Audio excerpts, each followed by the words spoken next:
Subscribe Base Core Learning. Bismillahirrahmanirrahim.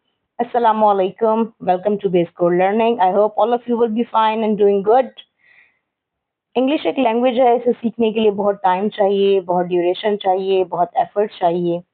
इसमें तो बहुत टाइम लग जाएगा, लेकिन इंग्लिश कम्युनिकेशन जब हम करते हैं, जब हम कहीं जाते हैं, बातचीत करते हैं, स्टूडेंट्स हैं वो उनकी टेस्ट्स होते हैं, ये कॉमन जो डेली रूटीन है, उसमें ऐसी बहुत सी मिस्टेक्स हैं जो होती हैं और वो मिस्टेक्स जो हैं हमारे पूरे सेंटेंस को ख़राब कर देती हैं, हमारे पूरे इम्प्रेशन को ख़राब कर देती हैं। तो मैंने यही सोचा कि आगे जाने से पहले या बहुत ज़्यादा डेप्थ में जाने से पहले हम क्यों इंतज़ार करें कि हम 3 महीने बाद हमारी इंग्लिश अच्छी हो जाएगी। कम से कम हम अपनी कम्युनिकेशन में जो मिस्टेक्स हैं उन्हें तो बेहतर कर सकते हैं, उन्हें तो बिल्कुल ठीक कर सकते हैं, थोड़ी-सी एफर्ट के साथ। तो मैंने इसीलिए आज एक ऐसा टॉपिक आपके लिए चूज़ किया है जो बहुत ज़्यादा इंटरेस्टिंग भी है और आपकी डेली रूटीन में होने वाली मिस्टेक्स को भी वो दूर करेगा और आप बहुत अच्छी इंग्लिश बोल भी सकेंगे। तो टॉपिक जो आज का है वो है common grammar mistakes in daily routine. आपके सामने एक स्लाइड शो हो रही है जिसमें कुछ सेंटेंसेस लिखे हुए हैं जो हम एवरीडे लाइफ में यूज करते हैं, जो गलत होते हैं, जो रॉन्ग होते हैं, जो ठीक नहीं होते, जो ग्रामेटिकली एरर होती है, ग्रामर के लिहाज से वो ठीक नहीं होते और उनके सामने आपको करेक्ट भी दिए गए हैं। तो आप पहले सेंटेंसेस को देख लीजिए। 8 सेंटेंसेस हैं यहाँ पे जो हम डेली लाइफ में बोलते हैं, बोलते हैं, गलत लिखते हैं। आप इन्हें देखिए गौर से, उसके बाद स्लाइड वाइज में आपको एक-एक जो है उसकी एग्ज़ाम्पल हम करेंगे, मज़ीद इनकी भी एग्ज़ाम्पल्स करेंगे, एक्सप्लेनेशन के साथ करेंगे कि ये गलत क्यों हैं और इन्हें ठीक कैसे किया जा सकता है और इनको जो गलत हैं तो ये गलत क्यों हैं और ठीक हैं तो वो ठीक कैसे होंगे, क्या चीज़ें लगाने से ठीक होंगे और सिर्फ़ यही चीज़ें ठीक नहीं होंगी, सिर्फ़ यही सेंटेंसेस आपके ठीक नहीं होंगे, बल्कि इनसे मिलते-जुलते, इनसे रिलेटेड बाकी भी जितने सेंटेंसेस हैं, वो भी आप बहुत अच्छे से कर लेंगे।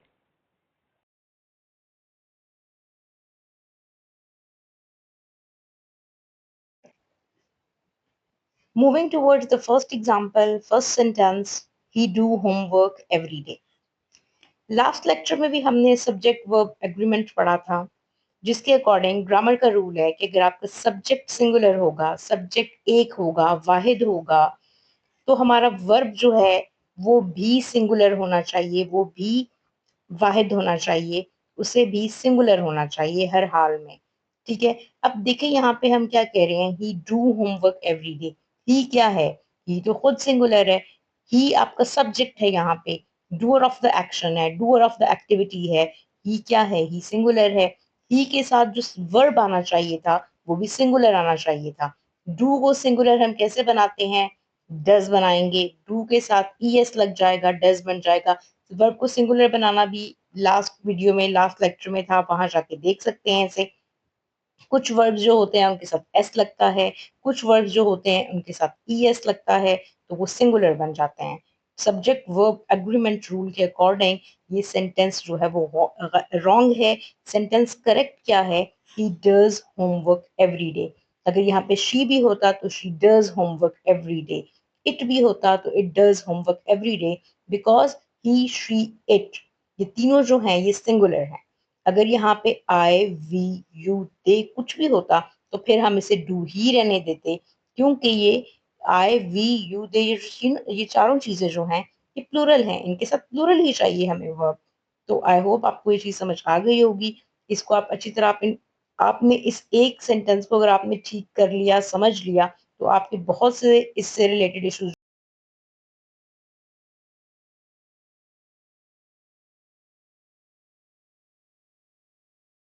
बिल्कुल इसी तरह जैसे आपको मैंने ये बताया कि he does his homework every day है, ही, शी, इट जो है वो सिंगुलर होते हैं, सिंगुलर सब्जेक्ट होते हैं, इनके साथ वर्ब को भी सिंगुलर होना चाहिए। तो सिर्फ एक डू नहीं, इनके साथ कोई भी, जैसे आप बाकी एग्जांपल्स देख लें तो शी प्लेज द पियानो, ठीक है, शी प्लेज द पियानो। अब यहाँ पे प्ले नहीं हो सकता था, ही, शी, इट कोई भी होगा तो यहाँ पे प्लेज हो जाएगा। वर्ब के साथ आप एस या ई एस ऐड करके उसे सिंगुलर बनाएंगे। इसी तरह अगली एग्जांपल की तरफ हम मूव करते हैं। तो नेक्स्ट एग्जांपल क्या है, it rains in winter. It क्या है यहाँ पे, सब्जेक्ट। सब्जेक्ट हमारा क्या है, सिंगुलर है। सब्जेक्ट वर्ब अग्रीमेंट रूल क्या है कि रेन्स होना चाहिए था, सब्जेक्ट सिंगुलर है, वर्ब सिंगुलर हो जाएगा, तो इट रेन्स इन विंटर। ठीक है, तो डू जो है वो changes into does. You have to remember do changes into does for he she it.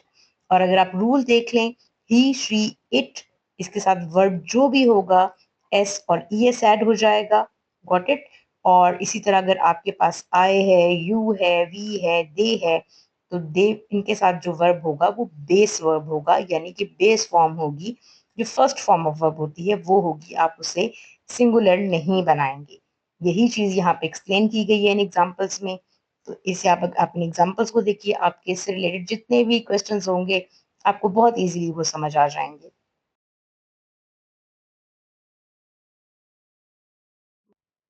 Ji, next आप देखिए, सेंटेंस बहुत कॉमनली यूज होता है, स्टूडेंट्स भी यूज करते हैं, कॉमनली भी हम बोल रहे होते हैं, ऐसे कॉन्वर्सेशन में भी यूज हो रहा होता है। He did not went to school. ऐसा होता है कि जब हम डिड यूज करते हैं तो बहुत से लोग इसमें कंफ्यूज हो जाते हैं कि डिड के साथ हम कौन सी फॉर्म ऑफ वर्ब यूज करें। बहुत से लोग यहाँ पे वर्ब की थर्ड फॉर्म यूज कर देते हैं, जैसे कि यहाँ पे he did not went to school.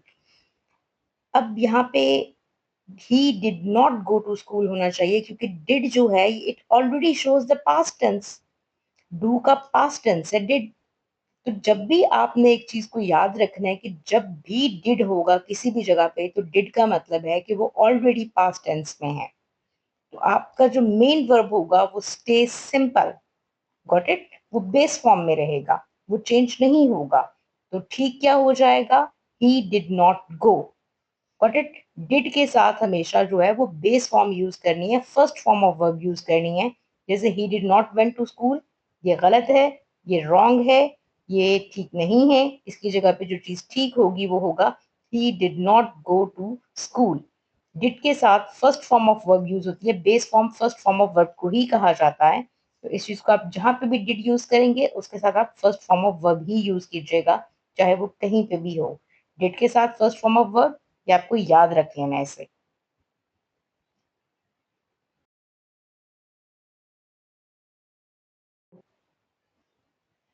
अब देखिए, मजीद कुछ और सेंटेंसेस हैं जो हम अपनी डेली लाइफ में बोलते हैं, गलत बोल जाते हैं, नहीं पता चलता। हमें एक जनरल कॉन्सेप्ट दिया गया है कि आई के साथ जो है वो एम लगता है। ठीक है, हमें ये समझ नहीं आती कि आई के साथ एम तो लगता है, ये तो हमें पता चल गया, लेकिन कभी कभी आई के साथ एम नहीं भी लगता है। आई एम के बगैर भी काम कर जाता है। जैसे कुछ सेंटेंसेस है रॉन्ग, देखिए क्या सेंटेंस है और से पढ़ते हैं इसे। I am agree with you. ठीक है, और दूसरा सेंटेंस है I am understand your point. अब I am agree with you एक रॉन्ग सेंटेंस है, यहाँ पे होना चाहिए आई अग्री विद यू। ये बहुत कॉमनली यूज होता है, ये तो आई अग्री विद यू बहुत कॉमनली यूज होता है। इसी तरह आई एम अंडरस्टैंड योर पॉइंट नहीं होना चाहिए, इसे होना चाहिए आई अंडरस्टैंड योर पॉइंट।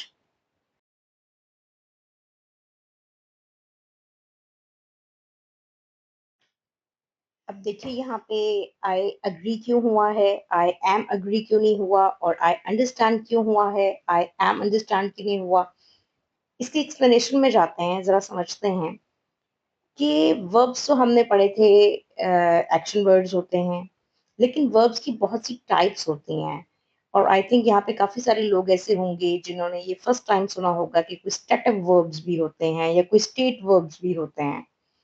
तो यहाँ पे मैं आपको थोड़ा सा समझा देती हूँ, आगे जाके हम अगले मजीद जब लेक्चर्स होंगे तो हम वर्ब्स भी पढ़ेंगे, टाइप ऑफ वर्ब भी पढ़ेंगे, और उसमें ज्यादा मजीद क्लियर हो जाएगा। लेकिन फिलहाल समझने के लिए इतना काफी है कि स्टेटिव वर्ब्स या स्टेट वर्ब्स जो होते हैं, ये एक स्टेट को, एक फीलिंग को या एक कंडीशन को डिस्क्राइब करते हैं।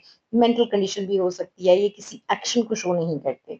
तो जब भी, जैसे अंडरस्टैंड है, जैसे अग्री है, ये एक कंडीशन हो सकती है, एक स्टेट हो सकती है कि आप किसी से राजी होते हैं, आप किसी की बात को समझते हैं।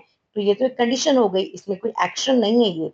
ठीक है, कोई प्लेइंग नहीं है, कोई वॉचिंग नहीं है, कोई मूविंग नहीं है। एक्शन तो वहां पे हो गया। तो स्टेट वर्ब्स जो हैं वो एक स्टेट को शो करते हैं, किसी हालत को शो करते हैं, किसी मेंटल कंडीशन को शो करते हैं या किसी फीलिंग, किसी एहसास को शो करते हैं। तो जब भी ऐसे वर्ब्स होंगे जो स्टेट वर्ब्स होंगे, उनके साथ आपने एम, इज या आर नहीं लगाना होता, या वॉज वर नहीं लगना होता, या द फॉर्म्स ऑफ बी, यानी कि बी के ये सब फॉर्म्स है ना, एम, इज, आर, वॉज, वर, तो ये उनसे पहले नहीं लगते हैं। तो ये रूल है, आपने इस रूल को याद कर लेना है, अपने पास सेव कर लेना है। आप चाहें तो इन सबके नोट्स बना सकते हैं ताकि आपकी इंग्लिश जो है वो बहुत अच्छी हो जाए, बहुत अच्छी तरह आप बोल सकें, बहुत अच्छी तरह आप लिख सकें और आपकी जो मिस्टेक्स हैं वो खत्म हो सकें। तो यहाँ पे स्टेट वर्ब्स क्लियर हो चुका होगा कि स्टेट वर्ब्स जो होते हैं वो मेंटल कंडीशन को शो करते हैं, और जब भी कोई स्टेट वर्ब्स हम यूज करेंगे तो वहां पे आपने एम, इज, आर, वॉज, वर या फॉर्म्स ऑफ बी नहीं लगानी होती।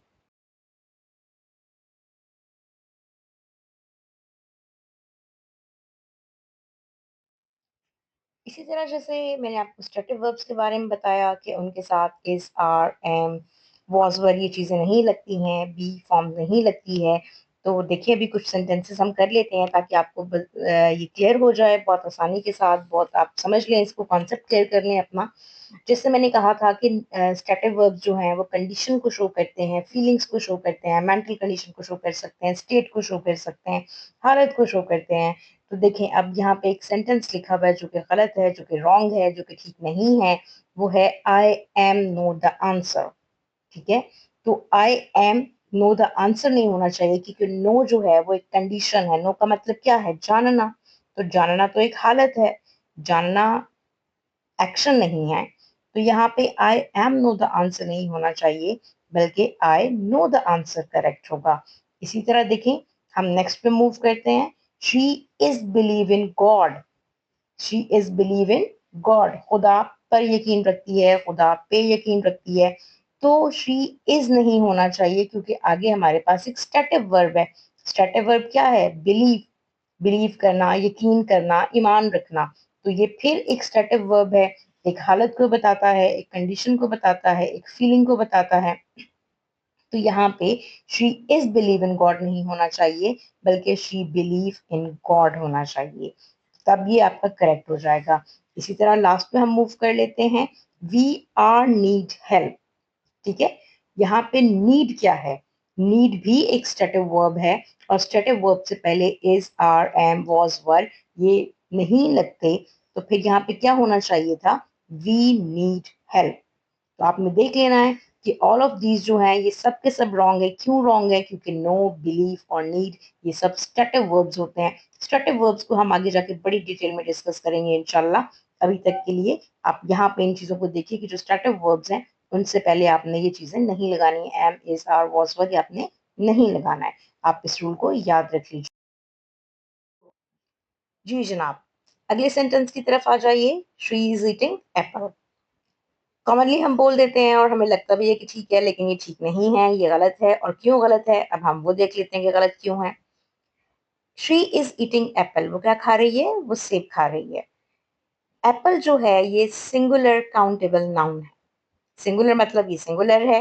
काउंटेबल वो तमाम नाउन्स होते हैं दैट कैन बी काउंटेड, जिन्हें गिना जा सकता है। और सिंगुलर काउंटेबल नाउन होने के साथ साथ एप्पल ए से स्टार्ट हो रहा है, तो यहाँ पे इसके पीछे क्या आना, यानी कि ये वॉल साउंड है। वॉल साउंड भी है, वॉल अल्फाबेट भी है। तो इनसे पहले क्या होना चाहिए था? एन आर्टिकल लगना चाहिए था, क्योंकि जब भी हमारे पास जो वर्ड्स हैं वो सिंगुलर काउंटेबल नाउन होंगे और वो वॉवल से स्टार्ट हो रहे होंगे, तो हम एन लगाएंगे। और अगर वो सिंगुलर काउंटेबल नाउन है और वो कॉन्सोनेंट से स्टार्ट हो रहे होंगे, तो हम आ लगाएंगे। तो यहाँ पे जो करेक्ट है वो she is eating an apple. इसी तरह नीचे एक्सप्लेनेशन में अगर आप देखेंगे तो वहां पे भी लिखा हुआ है कि in English singular countable nouns like apple, book, car, pen always need an article before them like either a or an. ठीक है, तो ये डिपेंड करता है कि वो वॉवल से स्टार्ट हो रहे हैं या वो कॉन्सोनेंट से स्टार्ट हो रहे हैं।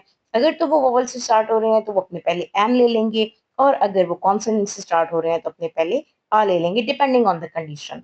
तो यहाँ ये समझ आ गई है। अभी हम नेक्स्ट की तरफ मूव करेंगे। सेंटेंस देखिए, यहाँ पे एक इंट्रोडक्शन दिखाया गया है। My self Asif.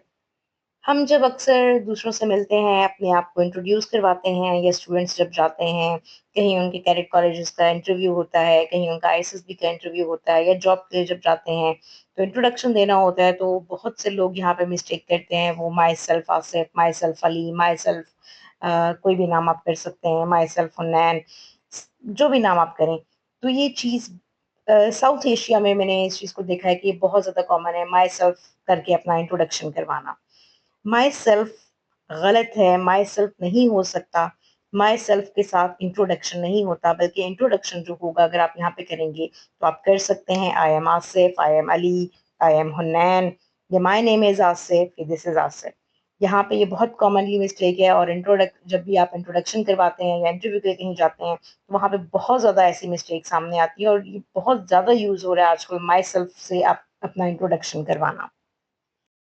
प्रोनाउन है, रिफ्लेक्सिव प्रोनाउंस वो तमाम प्रोनाउंस होते हैं जिनके आखिर में सेल्फ आता है, जैसे myself, himself, herself, themself, ourself, ये तमाम होते हैं। और ये कौन से प्रोनाउंस होते हैं जिसमें आप सब्जेक्ट और ऑब्जेक्ट एक ही चीज को रेफर कर रहे होते हैं, सब्जेक्ट भी वही होता है आपका, ऑब्जेक्ट भी वही होता है, सब्जेक्ट और ऑब्जेक्ट दोनों एक होते हैं, तो वहां पे हम रिफ्लेक्सिव प्रोनाउन को यूज करते हैं।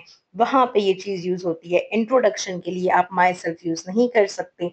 हम एक एग्जाम्पल करते हैं कि जैसे हम कह रहे हैं कि I did my homework my self, मैंने अपना काम खुद किया था। ठीक है, जैसे अगर आप इसमें उर्दू में अगर आप कर लें ना माई सेल्फ, तो मतलब खुद। अब आप कैसे इंट्रोडक्शन कैसे होगा, मैं खुद आसिफ हूँ, ठीक है, या खुद मैं आसिफ हूँ, या खुद मैं अली हूँ। तो आप तो ये बताएंगे कि मैं अली हूँ, मैं आसिफ हूँ, मैं हुनैन हूँ। तो यहाँ पे अब देखिए, आपने इंट्रोडक्शन जो कराना है वो आई से कराना है। I did my homework my self, मैंने अपना काम खुद किया था। यहाँ पे आई और माई सेल्फ जो है ये दोनों एक ही बंदे के लिए इस्तेमाल हो रहे हैं। माई सेल्फ जो है वो रिफ्लेक्सिव प्रोनाउन है, और रिफ्लेक्सिव प्रोनाउन जो है वो कभी भी इंट्रोडक्शन के लिए यूज नहीं होगा। रिफ्लेक्सिव प्रोनाउंस कौन से होते हैं, वो तमाम प्रोनाउंस होते हैं, आपने आसानी के लिए जिन्हें याद रख ली जाए कि my self, her self, them self, your self, जिनके आखिर में सेल्फ आता है। ठीक है, यहाँ पे जो डूअर ऑफ द एक्शन है और जो रिसीवर ऑफ द एक्शन है वो एक ही हो, तो फिर ये चीज यूज की जाती है, फिर रिफ्लेक्सिव प्रोनाउन का हम यूज करते हैं। जैसे एग्जाम्पल देख लें कि हम कह रहे हैं I did it my self, मैंने ये काम खुद किया था। ठीक है, इसी तरह she cooked it her self, उसने खाना खुद बनाया था, खुद। ठीक है, तो आप इंट्रोडक्शन खुद से तो नहीं करेंगे, आप खुद कह के स्टार्ट तो नहीं करेंगे। दे हेल्प देमसेल्व्स, उन्होंने अपनी मदद खुद की थी। तो यहाँ पे आपने ये चीज याद रखनी है कि माई सेल्फ नेवर आपने कभी भी यूज नहीं करना। Never use myself to introduce yourself, and always use I और माई नेम इज आप कर सकते हैं, आई एम कर सकते हैं, लेकिन माई सेल्फ आप कभी भी यूज नहीं करेंगे। अगर आप ये यूज करेंगे तो ये वैसे स्पीकिंग में चल जाएगा, लेकिन अगर आप इसे कहीं लिखेंगे और वैसे बहुत बुरा इंप्रेशन पड़ता है, क्योंकि अगर आप किसी ऐसे इंसान के सामने इंटरव्यू देने जा रहे हैं, अगर आप किसी ऐसे इंसान के सामने कर रहे हैं जो इंग्लिश लिंग्विस्टिक जिसने पढ़ी है या जो इंग्लिश को जानता है, तो वहां पे आपका इंप्रेशन बहुत बुरा पड़ेगा इस चीज से। तो इस चीज को आपने ध्यान में रखना है।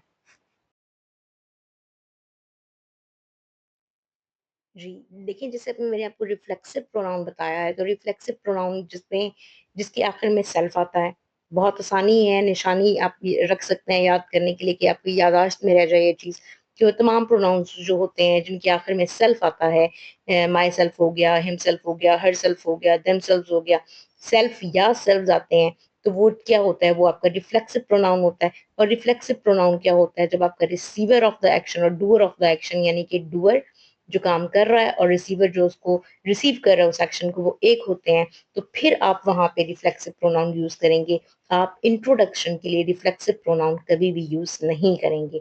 और मोस्टली जो रिफ्लेक्सिव प्रोनाउंस होते हैं ये एट द एंड आते हैं। ठीक है, कुछ एग्जांपल्स देख लेते हैं, फिर आपको ज्यादा क्लियर हो जाएगा। ये एग्जांपल क्या है, आई हर्ट माई सेल्फ, ठीक है, मैंने अपने आप को हर्ट किया। इसी तरह आगे है, she taught her self English, उसने खुद को इंग्लिश टीच किया, इंग्लिश पढ़ाया खुद को। ही, उसने खुद इंग्लिश पढ़ाई। ठीक है, she taught her self English, उसने खुद को इंग्लिश खुद पढ़ाई। ही क्लीन्ड हिज रूम हिमसेल्फ, उसने अपने कमरे को खुद साफ किया। यहाँ पे डूअर ऑफ द एक्शन भी वही आई, और जैसे फर्स्ट एग्जांपल है आई हर्ट माई सेल्फ, आई और माई सेल्फ एक ही को रेफर कर रहे हैं, एक ही इंसान को रेफर कर रहे हैं। She taught her self English, तो शी और हर सेल्फ एक ही इंसान के लिए हैं, एक ही डूअर भी वही है, रिसीवर भी वही है। ही क्लीन्ड हिज रूम हिमसेल्फ, इसमें भी जो डूअर है वो ही है और जो रिसीवर है वो हिमसेल्फ है। ठीक है, तो यहाँ पे आप देखिए रिफ्लेक्सिव प्रोनाउन जो होते हैं ये मोस्टली एट द एंड आते हैं, लेकिन इंट्रोडक्शन के लिए आपने हमेशा आई यूज करना है, रिफ्लेक्सिव प्रोनाउन आपने कभी यूज नहीं करना। और आई होप इतनी एग्जांपल्स के बाद आपको रिफ्लेक्सिव प्रोनाउन अच्छी तरह समझ आ गया होगा कि रिफ्लेक्सिव प्रोनाउन जो है वो इंट्रोडक्शन के लिए बिल्कुल भी नहीं होता। तो आज हमने जो आज की हमारा लेक्चर है इसमें हमने 5 सेंटेंसेस को करेक्ट किया। ना सिर्फ हमने करेक्ट किया बल्कि एक्सप्लेनेशन के साथ करेक्ट किया, रूल्स बताए आपको मैंने, 5 सेंटेंसेस बहुत क्लियरली आपको समझा दिए, और आई होप कि इससे मिलते जुलते तमाम सेंटेंसेस जो होंगे वो आप करेक्टली बोल सकेंगे, करेक्टली लिख सकेंगे, कम्युनिकेट अच्छी तरह कर सकेंगे। और बाकी के जो 3 सेंटेंसेस हैं और ऐसे बाकी जितने भी सेंटेंसेस हैं वो मैं अपनी आने वाले लेक्चर्स में आपको प्रोवाइड करूंगी। आने वाले लेक्चर्स में मैं आपको इसी तरह एक्सप्लेनेशन के साथ, रूल्स के साथ, एग्जाम्पल के साथ मैं आपकी इंग्लिश को इम्प्रूव करने की कोशिश करूंगी। और यही मेरी सबसे बड़ी अचीवमेंट है कि आपकी इंग्लिश जो है वो बहुत अच्छी हो जाए, आप अपनी इंग्लिश को अच्छे से लिख सकें, बोल सकें, और आपकी इंग्लिश जो है आपकी इम्प्रूवमेंट हो जाए। ठीक है, आपने इनको इस वीडियो जहाँ से आपको समझना है आप इसे बार बार देखें, आप फिर से देखें। और उसके अलावा अगर आपको इसके इन सब चीज़ों के नोट्स चाहिए तो आप इसके लिए मुझे मेरे व्हाट्सएप नंबर पे भी कांटेक्ट कर सकते हैं। व्हाट्सएप नंबर आपकी स्क्रीन पे भी शो हो जाएगा, और मैं आपको वैसे भी बता देती हूँ 0322721654। ये तमाम नोट्स मेरे पास अवेलेबल हैं, आप चाहें तो आप इनके स्क्रीनशॉट्स भी ले सकते हैं, वीडियो को बार बार सुन भी सकते हैं, और नोट्स के लिए मैंने आपको अपना नंबर दे दिया है। तो आने वाले तमाम जो पीछे आपकी जितनी भी वीडियोस हैं वहाँ पे भी आप जैसे कुछ यहाँ पे सब्जेक्ट वर्ब एग्रीमेंट था, वो किसी को अगर समझ नहीं आया तो लास्ट वीडियो में भी, लास्ट लेक्चर में भी उससे मैंने बहुत क्लियरली किया था, यहाँ पे भी मैंने कर दिया। आप पीछे वाली वीडियोस भी देख लीजिए, क्योंकि आप वीडियोस एक सीक्वेंस में चल रही होती हैं, उसी सीक्वेंस को अगर आप देखेंगे तो आपके लिए ज्यादा एडवांटेजेस होगा, ज्यादा बेनिफिशियल होगा। ठीक है, आप इन सब चीजों पे गौर कीजिए, इन सब चीजों को ध्यान से देखिए, समझने की कोशिश कीजिए। जहाँ से कुछ समझ नहीं आता है कमेंट सेक्शन में मुझे बता सकते हैं, और आप ऐसी कौन सी चीजें चाहते हैं जो आपको सीखनी है और आपको लगता है कि आपको सीखने के लिए मेरा प्लेटफॉर्म अवेलेबल है, तो आप काइंडली उन तमाम चीजों को मुझे कमेंट सेक्शन में बताइए कि कौन सी चीजें जो आप सीखना चाहते हैं। इस वीडियो को देखिए, अगर आपको वीडियो अच्छी लगे तो आप इसे लाइक कीजिए, चैनल को सब्सक्राइब कीजिए, और ताकि मेरी आने वाली जितनी भी वीडियोस हैं वो आप तक पहुंच सकें। अपना ख्याल रखिएगा, इंशाल्लाह नेक्स्ट वीडियो के साथ फिर मिलेंगे। नेक्स्ट लेक्चर में बहुत ज़्यादा इंपॉर्टेंट चीज़ें होंगी, इसी तरह के जो बाकी सेंटेंसेस हमारे रिमेनिंग है वो भी हम करेंगे, और मज़ीद कुछ ऐसे सेंटेंसेस जो हम कॉमनली यूज़ करते हैं और वो गलत होते हैं, हम उन्हें भी डिस्कस करेंगे एग्जाम्पल्स के साथ, रूल्स के साथ, एक्सप्लेनेशन के साथ। टेक केयर, अल्लाह हाफिज़, स्टे ब्लेस्ड, आमीन।